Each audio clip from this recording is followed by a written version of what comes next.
Buenos días. Y sensata en torno a la selección de la música en este espacio de noticias e informativo.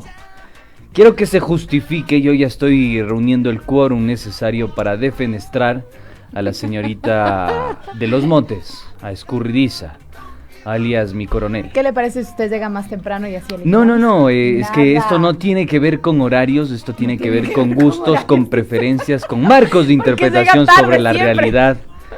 Me parece que estamos pifiándola fuertemente. Ya Alexis se sumó a la camioneta del cambio y de la transformación por la unidad de los criterios. Buenos días, que transformen realmente señores. La música de este espacio y de este programa. Carlitos, por favor, coto a toda intención musical de la señorita coronel. Coto, te lo pido de la manera más comedida, hermano. Por favor. Muy buenos días. Muy buenos días. Con 9 minutos. Buenos días, señor Andrés Durán. Se entra saludando. Ya le vamos a llamar a su mami a decirle que no le ha enseñado a saludar.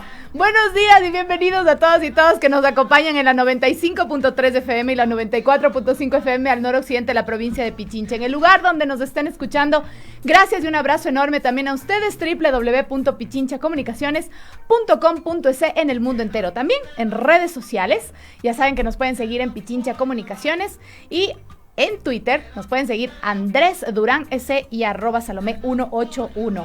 Así que buenos días. Hoy empezamos ahora con me una entiendes, ahora me entiendes, de señor hermano. Ahora Bob me Marley, entiendes, Alexis. Porque hoy se cumplen 40 años de la muerte de un ícono de la música, de un ícono además de un principal difusor de la música reggae y además de la cultura rastafari y por supuesto un luchador de la justicia social y contra el racismo y la promoción de la reconciliación nacional en su país. Sigue siendo un ícono de la música y, como les decía, también de la lucha social. Creo que le pega muy bien en estos días en los que nos decimos levántate y defiende tus derechos, lo que decía la canción.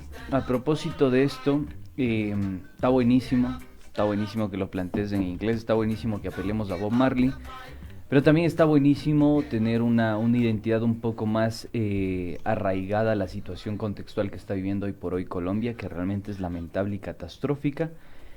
Hay que tomar en consideración aquello. Y si en este espacio, en términos musicales, no se los quiere tomar en consideración, espero que usted en sus hogares sí lo haga, porque la situación está crítica y grave en Colombia. Hasta el día de ayer 45 muertos según las cifras extraoficiales. Lo habíamos ya ventilado en este espacio en relación a este pacto por el silencio que ha permitido que la Defensoría del Pueblo en Colombia no haga su trabajo.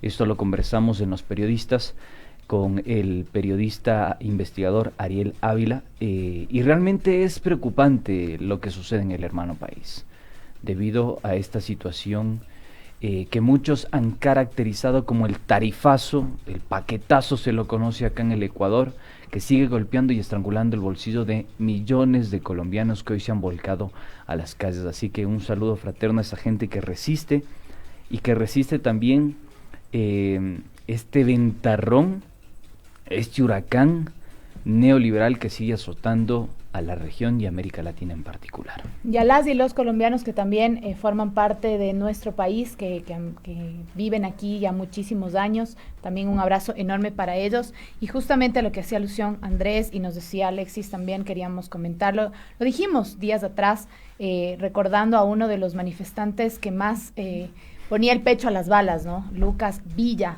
un alumno, un universitario que estudiaba deportes, recibió 8 disparos en Colombia, lo declaran ahora con muerte cerebral, lamentablemente. Así que un abrazo solidario a su familia, a quienes también estuvieron con él en la lucha, quienes lo conocieron personalmente, y desde el Ecuador también les abrazamos infinitamente en esta lucha a nuestros hermanos y hermanas en Colombia. Así que seguimos pendientes. Antes de entrar ya en materia en nuestro pajarito azul, el pajarito que más le gusta a la señorita de los Motes, Escurridiza Coronel, quiero comentarles una información extraoficial de una fuente muy cercana de Cancillería. Cuente. Que nos confirma que el próximo canciller, póngale mucha atención y mucho cuidado, querida audiencia, porque el próximo canciller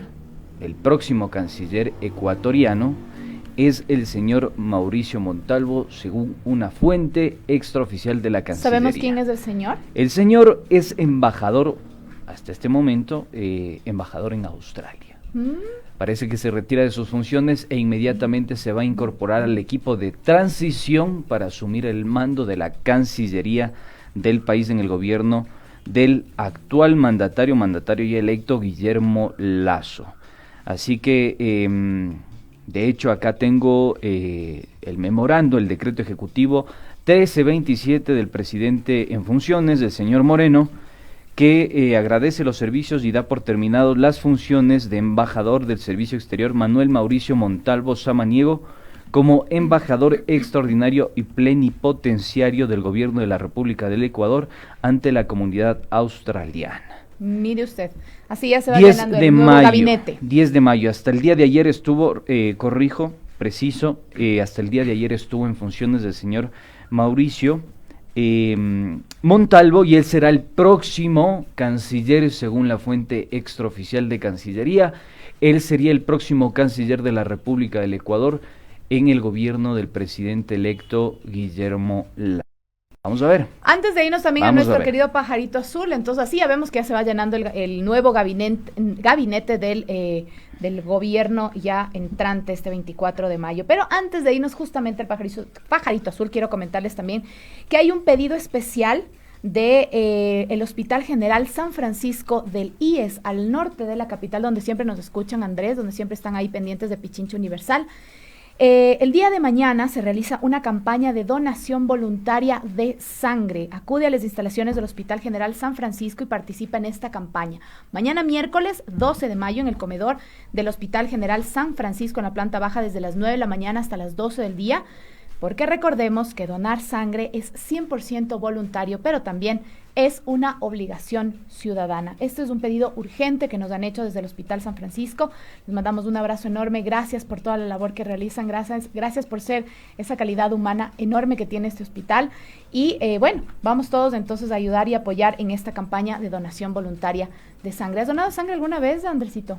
Sí, en una ocasión lo hice. Qué bueno, me alegro muchísimo. ¿Tú? Esperemos que sí, una vez también lo hice, así que sería bueno irlo a hacer. ¿Y sirvió esa sangre? Sí, claro, obvio. Me imagino que la tuya se han de haber dicho, uy, Diosito, esta sangre. Es de cuco, es de cuco. Demasiado irónica y sarcástica, hasta luego. Está media amarilla, me voy. Muchísimas gracias, así que ya saben. Bueno, hay que disfrutarnos de la compañía, de gozar, de reír. Siempre con la prolijidad del caso. Si algún momento nos desfasamos, no pasa absolutamente nada. Carlita, sabes que estamos en confianza. Tenemos guantes de box aquí afuera, hay nos guantes ponemos de box, arreglamos las diferencias. Obviamente hay que dar la ventaja respectiva, ¿no? ¿Cuál ventaja? ¿Por qué me va a dar ventaja? No podemos comparar, pues, un round de este tipo, Carla. No, es que yo le puedo ganar en otras instancias, no se preocupe. Ah, sí, mira, nos vamos con el pajarito azul de Larry, ¿qué les parece? Vamos con nuestro segmento. Vamos entonces, vamos.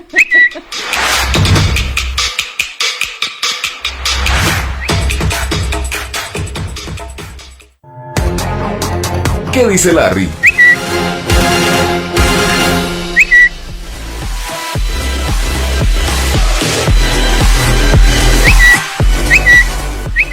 Volvemos entonces, 9 de la mañana con 17 minutos. ¿Cómo están esos ánimos? ¿Cómo están esas intenciones de cambiar la situación en el país?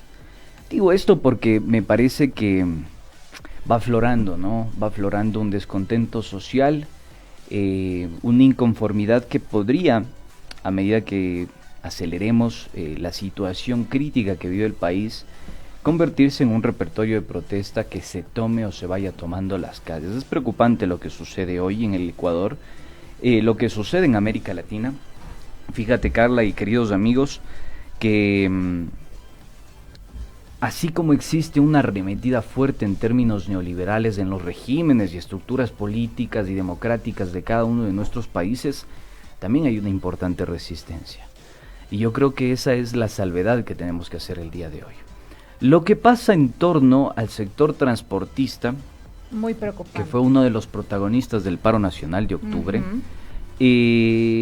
hoy la capital de los ecuatorianos nuevamente se encuentra paralizada en cuanto a su transporte y su servicio público, transporte público, perdón. Desde este martes 11 de mayo, el municipio de Quito y los representantes de los transportistas mantendrán una nueva mesa de diálogo en busca de soluciones. Yo creo que también hay que ser sensatos al momento de decir esta papa caliente. La entregó el gobierno de Rafael Correa muy inteligentemente, muy estratégicamente, en el año 2010 a través de ese COTAD, ¿no? Que entregaba la competencia de la administración del transporte público a los municipios. Claro, porque cada ciudad tiene su realidad, ¿no? Sí, pero también fue como decirles, vean, es medio complicado, mejor negociar con la presión social que puede ejercer los transportistas es bastante complicado. Lo que pasa es que, mire, paralizar el transporte público es paralizar el movimiento del país. Paraliza y todas fíjate que ellos fueron actividades. Protagonistas en el paro nacional de octubre. Posterior a la salida de los estudiantes del sector universitario, el movimiento universitario, en el contexto de octubre, se plegaron también los transportistas. Los transportistas. Y eso facilita que, claro, con ellos tienes una negociación completamente diferente, claro, ¿no? Son intereses particulares y de su gremio, y no es que están viendo, cierto que a la ciudadanía No. No quiero generalizar tampoco, seguramente hay algún sector de los transportistas que sí está preocupado por la situación económica de las mayorías, pero otro sector evidentemente no. Por eso la FENACOTIF fue tan desarticulada inmediatamente después de que el señor Martínez y la señora Romo acordaron que esa papa caliente del retiro del subsidio a los combustibles se iba a entregar al municipio para que el municipio negocie con los transportistas una posible alza de la tarifa del transporte. Elemento 1. Elemento 2. No todo gremio de transporte es homogéneo. Sí. Lo que conversamos el día de ayer con... Y no es uno solo, sino son algunos. El padre de Carapaz, el señor Banderizero Acosta y Morocha Escurridiza. ¿Sí? No todos son lo mismo. De hecho, hay que diferenciar, hay que categorizar, y Soledad, esto es una investigadora académica de Flaxo, lo hace bastante prolijo en una investigación científica. Y ella dice básicamente 3 elementos. A los transportistas hay que clasificarlos por dueños del transporte, es decir, dueños de cooperativas importantes y flotas del transporte. Dueños de flotillas, es decir, 3, 4, 5 buses, y conductores. Que no siempre son los dueños. Es verdad. De estos 3 estamentos que existen, hay unos que claramente son más precarizados y vulnerados en cuanto a sus derechos.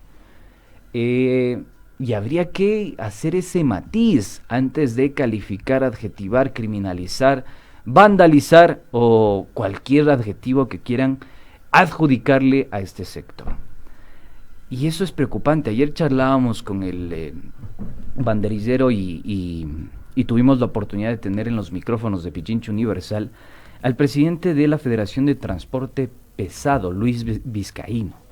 Y Luis nos decía, la situación es grave, y si no se soluciona la situación, y si el gobierno no va hacia un subsidio focalizado y asume lo que significa retirar este subsidio, liberalizarlo y por ende incrementar el costo de la cadena de producción y consumo, nosotros vamos a una medida de resistencia, dijo Luis. Y es terrible porque todas estas medidas, todas las decisiones que toma el gobierno que generan este tipo de reacciones, que obviamente, como tú dices, genera también una pérdida a los transportistas, terminamos pagando a los usuarios. Porque en estos momentos, mira cómo toda la gente en este momento está tratando de llegar a sus trabajos, está tratando de ir a buscar trabajo.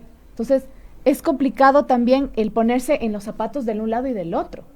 Los transportistas tienen su razón de hacer su movilización, de paralizar, de exigir al gobierno, pero también la ciudadanía, al fin y al cabo, es la que paga los platos rotos siempre. Totalmente. Entonces, pidiendo además que se mejore la calidad del servicio, que en muchas ocasiones no se ha hecho, en otras sí.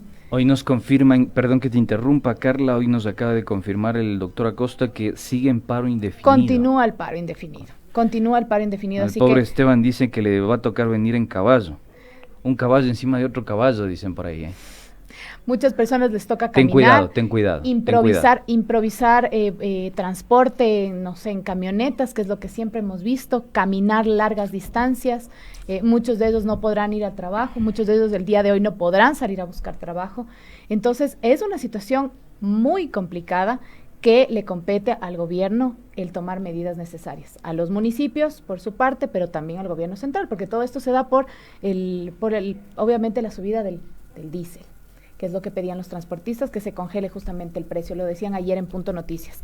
Veremos entonces qué es lo que sucede el día de hoy. Por favor, a todas las personas que tienen que trasladarse a su lugar de trabajo, a su lugar de destino, háganlo con muchísimo cuidado y sobre todo con mucho tiempo de anticipación. Y lo que dijo también Andrés Chiriboga hoy en Punto Noticias con el Alexis, me parece que es clave también entenderlo e interpretarlo, porque parecería que ya hay algunas cosas que se están haciendo de última hora como para ponerle la cerecita al pastel y que el gobierno entre con una camisa de fuerza, podríamos decir, quién sabe. Es que verá, el gobierno que llega, yo creo que tiene dos opciones, no hay de otra. La una es decir, a ver, voy a poner la casa en orden, vamos a gobernar para la gran mayoría, que es lo que necesita el pueblo ecuatoriano, se va a poner las cosas en su sitio.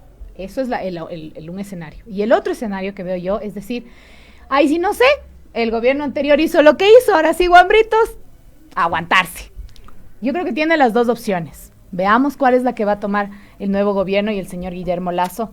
Estaremos pendientes, obviamente, de lo que suceda con este nuevo gobierno. Seguimos con esperanza, pero. Seguimos ahí en pie de lucha, más felices que la Carla, con dos colas, dice, más feliz que perrito con dos colas. Perrito con dos colas. Pero seguimos con las noticias y algo también que llamó muchísimo la atención el día de ayer con nuestro querido pajarito azul de Larry, es la destitución. Lo defenestraron al denunciólogo, sí. Para mí llega tarde esto, porque no es una denuncia que se hizo recién. Como todo. O sea, bueno, como todo. Sí, ya es costumbre en este gobierno también. La Asamblea destituyó, el día de ayer al legislador Fabricio Villamar por la obtención irregular de su carnet de discapacidad. O sea, no se le adjudica la responsabilidad a este gobierno, porque tú puedes decir, sí, todo llega tarde en este gobierno, pero en realidad el gobierno no conduce el legislativo. También. Aquí un pequeño matiz, porque en realidad sí tiene una injerencia importante en la función legislativa. Pero más que nada, yo quiero referirme a esto que en su momento reveló el señor ex consejero del Consejo de Participación Ciudadana Transitorio, el señor Zavala Egas. Javier Zavala Egas dijo, en su momento, que la señora Romo construyó un tejido institucional que facilitó por ahí, ¿no? Que ciertas instituciones ajenas al Ejecutivo, es decir, a la Presidencia de la República, acaten disposiciones y directrices del señor presidente Lenín Moreno. Entonces, tomando en cuenta esto, tomando en cuenta los arreglos institucionales que se acomodaron por debajo de la mesa, hay que decir, esta medida llega tarde. Y este tejido institucional construido en los 4 años del señor Moreno ha facilitado que no se responda a las demandas ciudadanas. Es que la Asamblea Nacional ha respondido también a cómo se ha manejado el gobierno. Por eso lo decía. Sí, pero o sea, ha sido a todo. Lo que voy es que es en relación a este tejido, Carla. No es total. Que porque el gobierno tiene una potestad establecida constitucional o jurídicamente, sino es como que se subieron que a se la ha ola. construido un tejido por debajo de la mesa que ha facilitado reparto de hospitales, designación o nominación de autoridades, su injerencia dentro del Consejo de Participación Ciudadana Transitorio para elegir o nominar, no sé si evaluar, parece que en función de las entrevistas que nosotros hemos realizado, es eso, un tejido institucional que ha permitido nominar y designar a nuevas autoridades que cumplen disposiciones y directrices de la presidencia de la República. Por eso no es menor, Carlita, digo yo, ¿no? Hay que darnos el beneficio de la duda en relación a la investigación que hemos realizado. No es menor que hoy por hoy el señor Augusto Briones esté en un entramado de presunta organización delictiva, ¿sí? En contubernio con el señor Pablo Celi. ¿De acuerdo? Jesús. Sí lo vemos, ¿no? Sí, total. Dios Entonces, eso a mí me preocupa. Y me preocupa porque la justicia no muestra un dictamen al respecto de esto. No es simplemente acto de corrupción. Va más allá del acto de corrupción. Incluso no sé si la teoría de Roxin, que les gusta a tantos juristas, podría adaptarse a este caso de estudio para determinarlo. Así que fíjate tú que puede ser interesante entender que hay aparatos organizados de manera delictiva para perjudicar institucional y humanamente, ¿por qué no?, a las grandes mayorías. Claro. Y eso es lo que tiene que discutir el país y ventilarlo de una vez por todas. Pero hay algunos lugares mediáticos donde no se ventilan estas cuestiones, estas querellas. ¿Saben por qué? Porque fueron financiados. Porque hay intereses de por medio. Les gusta la pauta. Vamos con el último tuit antes de que ya tengamos que irnos a nuestro pequeño corte y darle la bienvenida a nuestros invitados del día de hoy. Y vamos a hablar también sobre el tema que nos preocupa a todos y es las vacunas. El presidente Lenín Moreno reconoció que existen retrasos en la provisión de vacunas por parte de COVAX y AstraZeneca. 250,000 dosis de la vacuna Pfizer recibirá Ecuador entre el 12 y el 19 de mayo, lo dijo. Sin embargo, comenta que hay un retraso de la provisión de las vacunas COVAX y AstraZeneca, una raya más al tigre en este desastroso plan de vacunación. 250,000 dosis de la vacuna arribarán el miércoles 12 y el 19 de mayo también, así lo aseguró el ministro de Salud, Camilo Salinas, este lunes durante la jornada de vacunación en Guayaquil, lo dijo el día de ayer. Sin embargo, se reconoce que hay también un retraso en la entrega de 500,000 dosis más. Oye, el día de ayer conversábamos con Adrián en el preludio de la tercera emisión de Punto Noticias, de Los Periodistas, era el día de ayer, y fíjate que encontrábamos que habían salido bastantes personas a vacunarse a los Estados Unidos. Totalmente, están regalando las vacunas como... Están vacunando incluso en el aeropuerto. Como volantes en la calle. Usted llega al aeropuerto y le vacuna. ¿Tú qué harías? ¿Te vacunarías? Sabe que no sé. ¿Por qué? Lo estoy pensando todavía, porque implica un montón de cosas también, implica el viaje. A mí sí me da mucho miedo el viaje, el avión, el irnos, porque igual uno se puede contagiar. ¿Te da miedo el vuelo? No, por el contagio. ¿Tienes miedo a las alturas? Me encanta volar. A mí me encantan las alturas y me encanta volar, pero me da susto el contagio en el avión. Le soy súper sincera, y la aglomeración de personas en el aeropuerto. Pero si a vos te da susto aquí nomás. Sí, yo me cuido muchísimo. Estás psicoseada por Tengo que decirlo. No psicoseada, porque igual vengo a trabajar, igual hago lo que tengo que hacer, pero me cuido bastante. Eso creo que pero es si lo que pudieras salir como astronauta a las calles, ¿saldrías? No, como astronauta. No. Me muero del calor, si así me muero del calor yo. Sí, me consta. Sí. ¿Ves que me das un pase para hacer un gol y después te quejas? La situación es complicada porque no todo el mundo tiene los recursos económicos, no todo el mundo tiene una visa para ir a Estados Unidos a vacunarse. Entonces, sí es algo que no puede hacerlo. Pero digo, en el estamento de la clase media. Ya, o sea, vos eres una clase media alta, visa, consolidada, que tiene visa y puede entrar a eso. ¿Sí lo harías? Yo probablemente sí lo haría. Ya, perfecto. Sí lo haría. Vamos a ver qué pasa con la situación. Yo también, ayer lo dije en la tercera emisión. Si habría la posibilidad de hacerlo, sí lo haría. ¿Por qué no? Totalmente.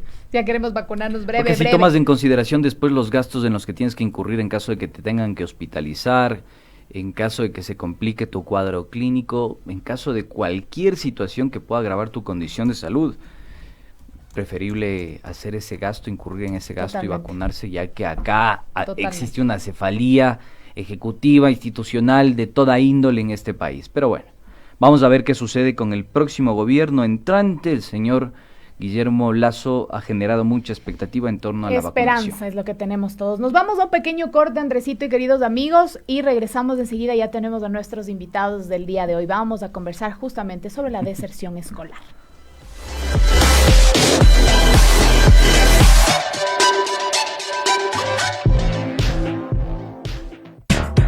Volvemos en un momento. 7F Ecuador, por más democracia. Inicio del espacio publicitario. ¿Y ahora a quién pido ayuda? Siempre es peligroso cruzar la calle. Espero no equivocarme. Sería más fácil si alguien me ayuda, pero ahora nadie quiere acercarse. Antes de la pandemia, una persona ciega podía pedir ayuda para cruzar la calle o ser acompañada en alguna necesidad. Que el miedo no te paralice. La solidaridad y compasión están en ti. Esta es una contribución de la Red de Defensa de las Personas con Discapacidad en América Latina, EDAN. Han sido meses difíciles, pero la pandemia aún no termina y nos acompañará por un buen tiempo. Cuando salgas de casa, cumple con los 3 pasos de vida. Usa siempre y en todo momento la mascarilla de forma correcta. Lava y desinfecta minuciosamente tus manos y mantén 2 metros de distancia. Salva tu vida y la de los que amas. No te relajes. Alcaldía de Quito. Fin del espacio publicitario. El aborto por violación en Ecuador ya no es un delito. Hoy celebramos la vida digna de las mujeres y niñas, las maternidades deseadas y consentidas, y las infancias felices y plenas. Sueños, luchas y conquistas ahora son ley. Pichincha Universal. El otro relato. Agárrate, que volvimos. El que sabe, sabe.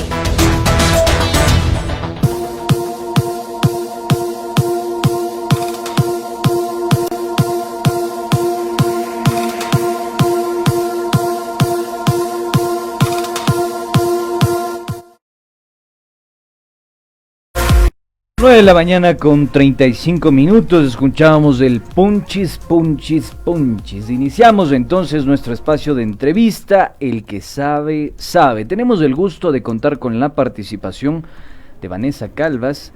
Es psicóloga educativa de la Universidad Politécnica Salesiana, también es máster en políticas públicas y por la Flaxo, por supuesto, y tiene estudios de especialidad en educación y políticas educativas en la Universidad de Bruselas, Bélgica.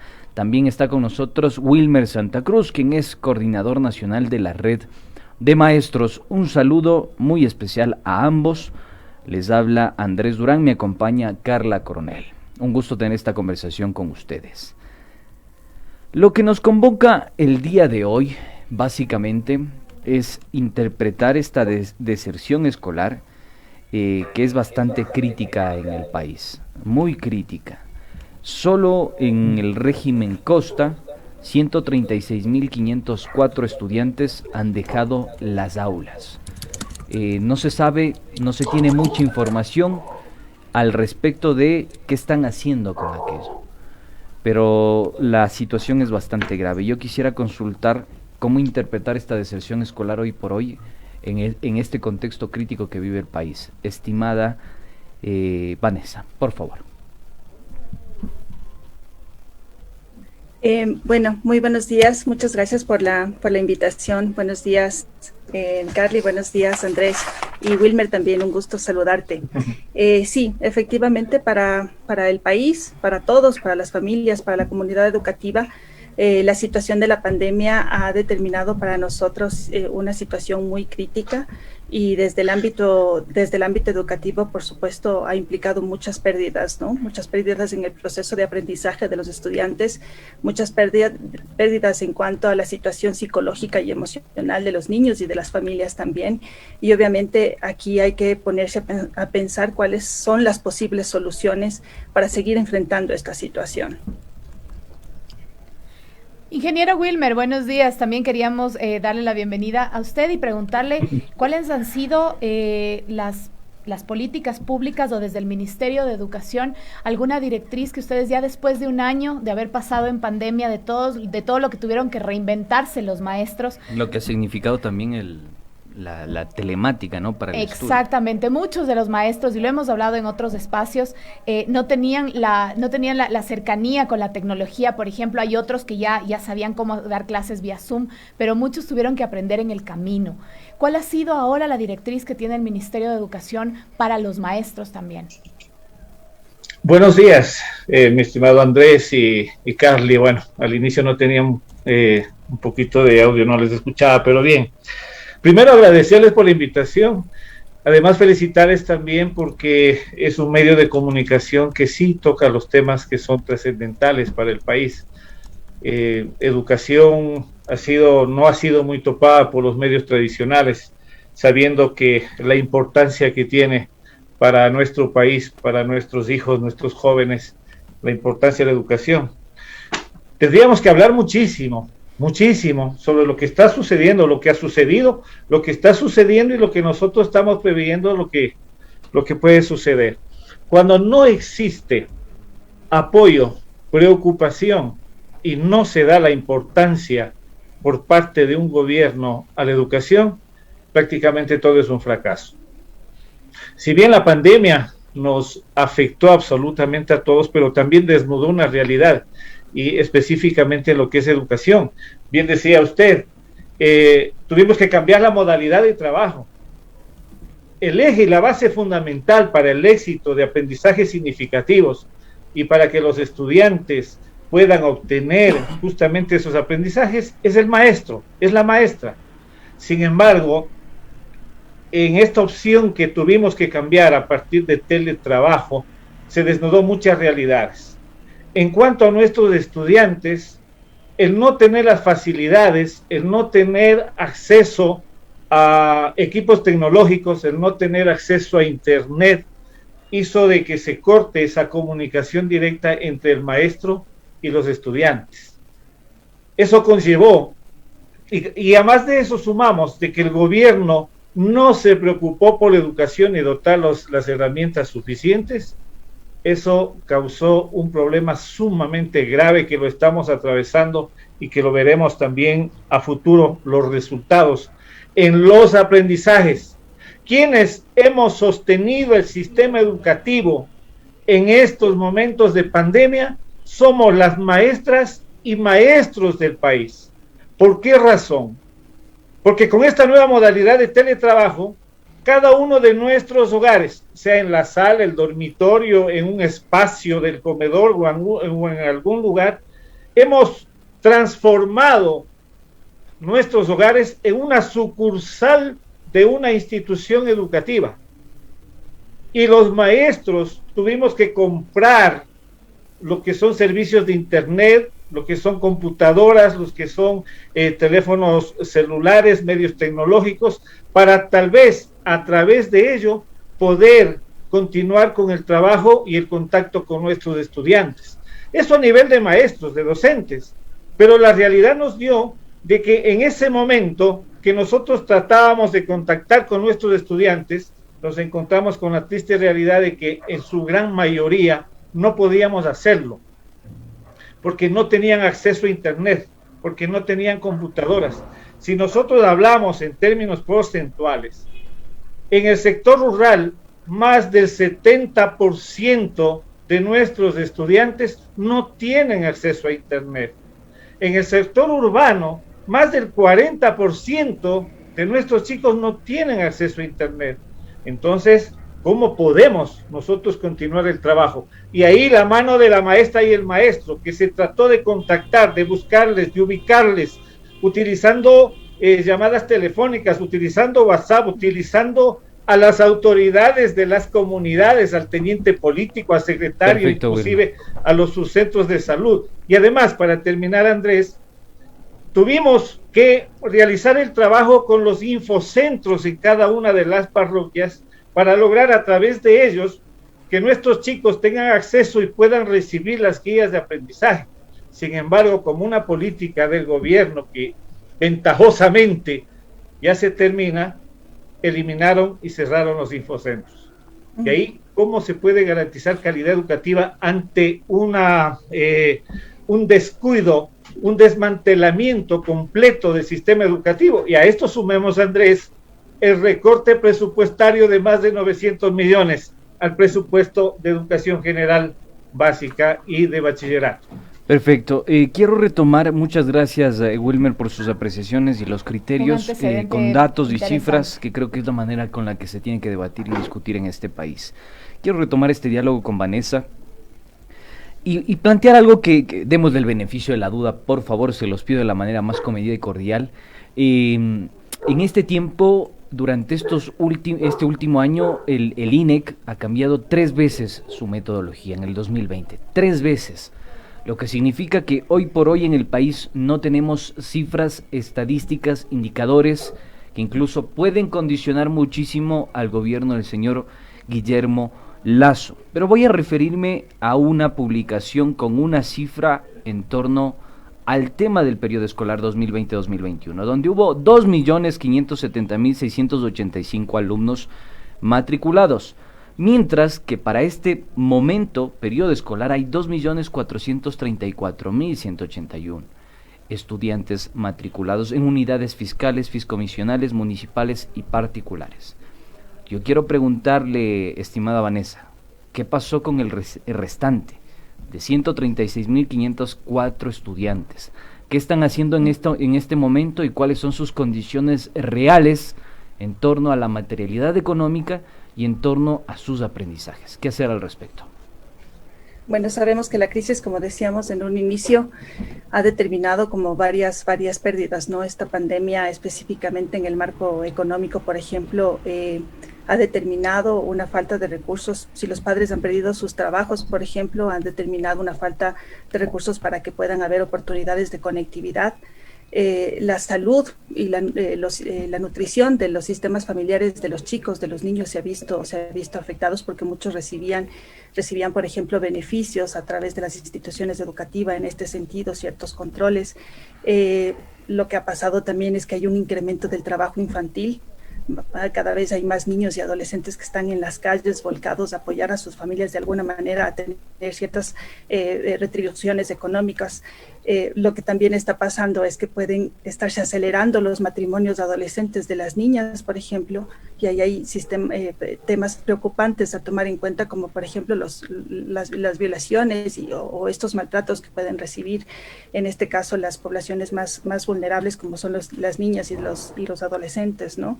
Y hay un aumento de actividades delictivas. O sea, no es... Sería ingenuo pensar que estas cosas no están sucediendo a partir de que los niños se han quedado en casa, y no necesariamente en casa, sino apoyando en estas actividades también a sus papás, ¿no? Entonces, tal vez no ha habido como el seguimiento suficiente, el acompañamiento suficiente de parte del Estado, de parte de o políticas suficientes educativas para poder acompañar y saber qué está pasando con estos niños que hoy ya no se están matriculando para el siguiente año escolar en la costa, por ejemplo, ¿no? ¿Dónde están? ¿Quiénes son? ¿Qué es lo que están haciendo? ¿Qué alternativas tenemos para ellos? ¿Cuántos programas ha implementado el Ministerio de Educación, el sistema educativo, para de alguna manera, si es que los niños no pueden ir a la escuela o no pueden conectarse por los temas de falta de recursos, de datos, etcétera, qué está haciendo el sistema educativo para acompañarles desde la comunidad o desde las casas? Es verdad lo que dice Wilmer, los maestros se han volcado en la medida de sus recursos, de sus posibilidades para acompañar estos procesos educativos en los niños, pero ¿cuál ha sido la política estatal de llegar a las grandes mayorías, ¿no? Y en este sentido, lo que hemos visto en estos tiempos es una reducción de los recursos económicos, de la inyección de los recursos económicos del Estado hacia el sector educativo. Y claro, esto es nefasto para el desarrollo de nuestros estudiantes y de sus procesos de aprendizaje, ¿no? ¿Dónde están estos niños? Seguramente, bueno, muchos en las casas, apoyados de sus familias, muchos sí han sido resilientes y han desarrollado procesos educativos a través con sus familias, con el acompañamiento de sus hermanos, a veces de sus tíos, etcétera, pero esto no es lo que está pasando de manera mayoritaria en el país. Lamentablemente. Es preocupante realmente lo que sucede, porque también hay un retroceso en muchos procesos educativos, y justamente un informe de UNICEF dice que 6 de cada 10 estudiantes consideran que aprendieron menos en las clases no presenciales. Según su conocimiento, estimado Wilmer, ¿cuál va a ser el resultado justamente de estas clases no presenciales? Los mismos chicos dicen, siento que no aprendo lo mismo. ¿Qué va a pasar de aquí a futuro con esa niñez y con esa juventud que ahora sienten que no han aprendido lo mismo, que van con falencias a los siguientes años escolares? Sí, y además a nosotros nos preocupa porque ya van a ser dos generaciones claro, que terminan el bachillerato. ¿Qué va a pasar con esos estudiantes? ¿Con qué niveles de conocimiento? Los maestros estamos laborando más del 100%, dando de todo nuestro sacrificio y nuestro esfuerzo para tratar de solucionar el tema. Pero sin embargo la situación es muy complicada y es muy compleja. O sea, ¿qué va a suceder con esos jóvenes? Pero sin embargo sí me gustaría ampliar un poquito lo que justamente mencionaba nuestra querida Vane, ¿no? El Ministerio de Educación, o el gobierno en este caso, ha dispuesto a trabajar en 3 aspectos fundamentales. Primero, el Aprendamos Juntos en Casa, a través de programas de radio, de televisión, ¿no? Donde de una manera improvisada, y ahí viene la responsabilidad del estudiante, que pueda atender o mirar la televisión o escuchar la radio para tratar de tal vez captar algún conocimiento, pero ustedes saben que mientras no exista una guía metodológica y una pedagogía sumamente aplicada, pues no se garantiza. El segundo aspecto, en cambio, viene la educación abierta, que esta sí ya viene a ser virtual en línea. Aquí quienes sí tienen acceso a internet son quienes pueden realizar sus clases a través de vía Zoom y el contacto directo entre el docente y el estudiante, pero ya hemos visto los porcentajes, los altos porcentajes en donde los estudiantes no tienen acceso justamente a aquello. Y la última opción es la educación en casa. ¿Y qué resultados ha dado? El trasladar la responsabilidad del proceso educativo a los padres de familia. Y los padres de familia obviamente desconocen de muchos temas, tomando en cuenta los sectores urbanos marginales, los sectores rurales. Y además, la situación económica de cada una de las familias. Bien lo decía Vane, existen padres miles de padres de familia que perdieron sus trabajos, que fueron despedidos, que no tienen opción de seguir contratando servicios de internet. Existen padres de familia que tienen que decidir o salir a trabajar, o salir a buscar trabajo, o quedarse en la casa ayudando o apoyando de pronto en las posibilidades que puedan ellos, el orientar o guiar el proceso educativo de los niños. Miren, y cómo las madres o padres de familia nos dicen a los maestros, nos dicen, mire, profe, si yo compro un plan de teléfono o si yo compro el internet, tengo que decidir o comprar eso o alimentar a mi familia, porque no existe trabajo, no tienen dinero, la situación económica es muy difícil de los padres de familia y ahora se ahonda mucho más. ¿Por qué? Porque se incrementa el precio de los pasajes, se incrementan los alimentos de primera necesidad, se incrementa el valor del pan, de tal manera que la situación cada vez es más difícil, y es ahí cuando los padres de familia con los jóvenes resuelven y deciden o continuar estudiando en un sistema que no garantice el aprendizaje, o apoyo a mi familia, apoyo a mis padres buscando trabajo. En el caso de los sectores rurales, los padres de familia prefieren llevar a sus niños o llevar a sus hijos y a los jóvenes al campo a que les ayuden a trabajar para poder sobrevivir, dejando a un segundo plano lo que es la educación.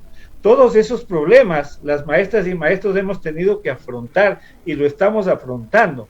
Qué distinto sería, y lo que nosotros más es lo que más pedimos como docentes, el apoyo del Estado, la inversión en educación, que se les dote de internet absolutamente a todos los estudiantes, que se les dote de equipos tecnológicos a todos los estudiantes, para de cierta manera podamos los maestros tener esa herramienta y poder cumplir con nuestros estudiantes, a pesar de que puede existir el mejor internet, puede existir los mejores medios tecnológicos, que jamás reemplazará la labor del docente cuando se trabaja en el aula de manera directa con nuestros estudiantes. Bien. Jamás. La interacción que se genera en la clase es, yo creo que eso es algo que no se puede hacer vía telemática, eso es súper importante. No quiero dejar pasar la oportunidad, estimado Wilmer y Vanessa, para charlar sobre problemas que han generado esta transición en cuanto a la deserción escolar como una problemática, pero también en cuanto a la posibilidad que han tenido aproximadamente 55,000 alumnos que han pasado del sector particular al público. A eso sumémosle también el tema de la depresión, el incremento del suicidio. No hay datos oficiales, hay subregistros, pero hasta el año 2017 teníamos suicidio que se registraba en 1.600 casos. Y esto afectaba específicamente a la población entre 16 y 26 años, lo cual es gravísimo. Yo quiero consultar a Vanessa si ustedes tal vez han trabajado esta problemática, cómo mitigar, porque esta transición, además de que tiene un componente socioeconómico, obviamente, tiene también un impacto sobre la psiquis y las emociones de las personas. ¿Qué decir al respecto? Bueno, tengo conocimiento que desde la política educativa del Ministerio de Educación se han hecho esfuerzos, por ejemplo, a nivel de los departamentos de los DECES, ¿no? Para acompañar de alguna manera a esos estudiantes que estaban en riesgo de desertar o en riesgo de no lograr los aprendizajes que estaban como planificados, así como el acompañamiento a las familias y contención también a través de los docentes, ¿no? Mucho ha sido el trabajo que han hecho los docentes en este tiempo, sobre todo en los lugares más alejados o en las comunidades rurales, para acompañar a los estudiantes que se encuentran en esta situación. Aquí, en este sentido, los psicólogos, los docentes se han vuelto como facilitadores y psicólogos también de los niños. Y en este sentido, creo que lo que se puede hacer desde la comunidad educativa, desde las familias, para apoyar a los niños en el manejo de sus emociones, por ejemplo, en el manejo de sus tiempos, en el acompañamiento del proceso de aprendizaje, es lo que nos ayudará a mitigar las situaciones de depresión o de temor en las que están sumergidos nuestros adolescentes y nuestros niños, ¿no? A veces los niños pequeñitos no entienden lo que está sucediendo, por qué ya no van a la escuela, por qué ya no pueden estar con sus amiguitos, muchas veces porque ya no pueden visitar de manera más frecuente a sus primos y a sus abuelos, ¿no? Y ¿qué tal si las familias ni siquiera nos damos ese espacio para hablar de eso con nuestros hijos? Es importante que nosotros nos podamos comunicar con ellos, ayudarles a expresar lo que están sintiendo, los temores que tienen, las dificultades que están teniendo y explicarles también lo que estamos pasando a nivel mundial. De esa manera vamos a desarrollar empatía en ellos hacia nosotros y también nosotros estamos desarrollando empatía con ellos, ¿no? Al ayudarles a comprender sus emociones. Esas serían como las maneras de mitigar un poquito estos procesos, sí, de depresión en los que nuestros niños están sumergidos. Ahora, ¿datos, cifras tal vez alrededor de esta problemática? Sí, lo que iba a comentar es que hay una gran migración, va a haber una gran migración por los temas de recursos económicos, justamente de las familias que tenían a sus niños de los colegios privados a las instituciones públicas. Y ahí, ¿qué va a pasar si el presupuesto del Estado, en lugar de aumentar, va a disminuir? ¿Cuál va a ser el costo? El costo va a seguir siendo el tema de la calidad, ¿no? No vamos a trabajar por el progreso en la calidad educativa del sector público, sino que esta igual va a verse afectada y va a verse disminuida.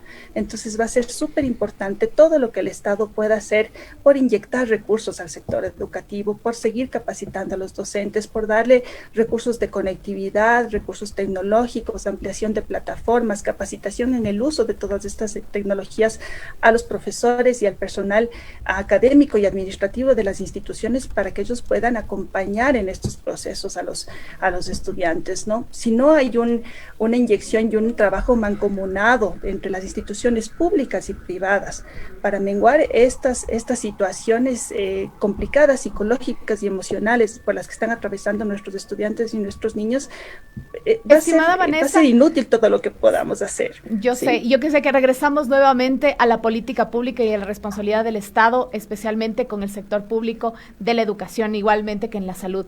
Pero rapidito para poder cerrar, mi estimada Vanessa, un consejo a los padres de familia, que creo que a veces ya nos vemos así como sobrepasados y no sabemos exactamente qué es lo que tenemos que hacer. Bueno, yo creo que puedo aquí parafrasear un poco lo que me comentaban ayer mi niña de 4 años y mi niño de 9 años, ¿no? ¿Qué ha significado para nosotros este tiempo de confinamiento, de pandemia? Y ellos me decían, bueno, también es verdad que extrañamos a nuestros amigos de la escuela, a nuestros profesores y a nuestros espacios de educación, pero tenemos la ventaja de estar en familia, de que compartimos un poco más, de que estamos aprendiendo y jugando con la familia, de que disfrutamos un poquito más de la casa y de que estamos nosotros aprendiendo a hacer cosas diferentes que tal vez antes no hacíamos. Esto es lo que me decían mis niños y me decían, igual tenemos que dar gracias por la salud, por la vida y por la oportunidad que tenemos de estar juntos todavía. Creo que este es el mensaje más esperanzador aprendiendo de una manera distinta, aprendiendo de una manera diferente. Hacer una pequeña salvedad en torno a eso, efectivamente es un mensaje direccionado para esas familias que tienen todavía las posibilidades de subsistir. Les quiero agradecer profundamente a Wilmer Santa Cruz y a Vanessa Calvas por su participación en 7F Ecuador por Más Democracia. Muchísimas gracias por sus puntos de vista. Muchas gracias también. Muchísimas gracias también. Gracias, don Wilmer. Miren, de educación debemos hablar mucho. Sí. Y ojalá esperemos nuevamente estar en contacto en donde exista tal vez un poquito más de tiempo para continuar analizando. Y sí me gustaría dar un mensaje a la comunidad educativa. Muy brevemente, don Wilmer, que estamos con el tiempo, por favor.